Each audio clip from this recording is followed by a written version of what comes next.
Assalamualaikum dan salam sejahtera. MG Flash 29 Mac anda kini bersama saya Zazrina Zainuddin. Kita ke berita utama. Pemuda PAS berharap keputusan UMNO tidak bekerjasama dengan Parti Pribumi Bersatu Malaysia Bersatu tidak akan menjejaskan Muafakat Nasional MN yang dirintis antara dua parti itu.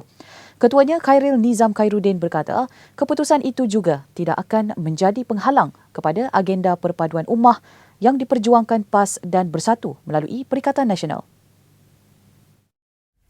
Tegasnya, pemuda PAS terus komited untuk berunding demi agenda perpaduan ummah dalam kalangan anak muda, merentasi politik kepartian dan agenda mendapatkan kuasa semata-mata. Khairil berkata kehadirannya bersama Presiden PAS Datuk Seri Abdul Hadi Awang dan Timbalan Presiden PAS Datuk Seri Tuan Ibrahim Tuan Man dalam PAU bukti mereka serius memelihara hubungan PAS-UMNO yang sudah terjalin melalui Muafakat Nasional. Presiden UMNO Datuk Seri Ahmad Zahid Hamidi mengumumkan parti itu boleh menarik diri daripada Kerajaan Perikatan Nasional pada bila-bila masa sekiranya tiada indikasi untuk mengadakan pilihan raya dalam waktu terdekat. Katanya beliau yakin semua menteri, timbalan menteri dan pengerusi syarikat berkaitan kerajaan GLC sedia melepaskan jawatan masing-masing sekiranya keputusan itu diambil. Polis akan merakam keterangan pengurus hotel dan beberapa saksi hari ini bagi membantu siasatan berhubung dakwaan Majlis Pernikahan Nilofa melanggar prosedur operasi standard SOP. Ketua Polis Daerah Dang Wangi, Assistant Commissioner Muhammad Zainal Abdullah berkata, semalam polis telah mengambil keterangan pegawai keselamatan hotel berkenaan.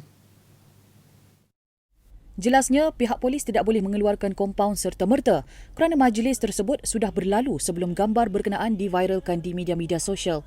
Menurut Muhammad Zainal, semua yang terlibat akan dipanggil bagi membolehkan polis melengkapkan kertas siasatan sebelum dirujuk kepada pendakwa raya untuk arahan lanjut. Beliau berkata demikian kepada pemberita ketika diminta mengulas mengenai perkembangan siasatan kes itu selepas op sarang penagih dadah di sekitar Chowkit bermula 3 pagi tadi. Kita ke berita seterusnya. Seorang lelaki ditahan polis kerana disyaki memasang kamera tersembunyi berbentuk pen di bawah sinki tandas wanita di tempat kerja di Batu Caves. Identiti lelaki berusia 42 tahun itu terdedah apabila dia merekod wajahnya tanpa sedar ketika memasang kamera berkenaan. Menurut Ketua Polis Daerah Gombak, Assistant Commissioner Arifai Tarawih, seorang pekerja wanita menemukan kamera tersembunyi itu secara tidak sengaja ketika tunduk berhampiran sinki. Dia kemudian mengambil dan membawa pulang untuk memeriksanya.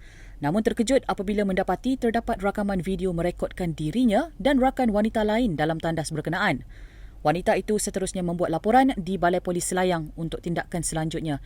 Siasatan dijalankan di bawah Seksyen 509 Kanun Kesiksaan dan Seksyen 14 Akta Kesalahan Kecil 1955. Sebuah rumah musnah terbakar kira-kira sejam sebelum majlis pertunangan berlangsung di Kampung Parit Mustafa Darat, Parit Sulong, Batu Pahat, Johor. Kebakaran dipercayai akibat lita pintas di bahagian dalam rumah tersebut menyebabkan api merebak pantas berikutan struktur rumah diperbuat daripada separa batu dan kayu. Memetik laporan bernama, ketika kejadian dianggarkan 100 tetamu berada di rumah berkenaan, namun tiada kemalangan jiwa dilaporkan kerana kesemua mangsa sempat menyelamatkan diri. Difahamkan ahli keluarga tidak sempat menyelamatkan barang hantaran pertunangan termasuk pakaian, peralatan elektrik serta dokumen penting. Selain itu, terdapat antara ahli keluarga yang pingsan dan cedera melecur kerana mahu menyelamatkan kereta berhampiran serta ada yang cedera terpijak kaca. Namun, majlis pertunangan itu tetap diteruskan dan hanya majlis menyarungkan cincin sahaja diadakan. Majlis disambung di rumah saudara mereka yang terletak bersebelahan rumah pusaka berusia 100 tahun yang hangus terbakar itu. Jurucakap Pusat Gerakan Operasi PGO Jabatan Bomba dan Penyelamat Malaysia JBPM Johor berkata, kebakaran hampir 80% selain sebuah motosikal turut musnah dijilat api. Punca kebakaran dan anggaran kerugian masih dalam siasatan.